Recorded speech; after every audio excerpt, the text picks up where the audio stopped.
Nag-promise ka sa akin na hindi ka malilate. Sinundo ko pa si Mary Ann. Nag-promise ka rin sa akin na hindi mo isasama yung Mary Ann yan. Okay.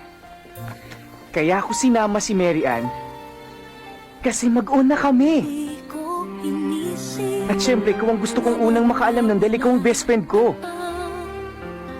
Akala ko'y panghabang buhay na kapiling ka.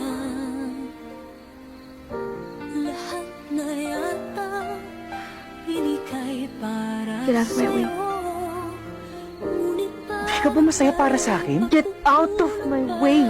Bujoy, di ba ito ang gusto mo? I said get out of my way! Ano bang nangyayari sa'yo? Wala kang pakialam! Hindi na kita maintindihan Kailan mo eh. ba ako inintindi? Diretsuhin mo nga ako. Dahil hindi ko kayang basahin kung anong nandyan sa utak mo.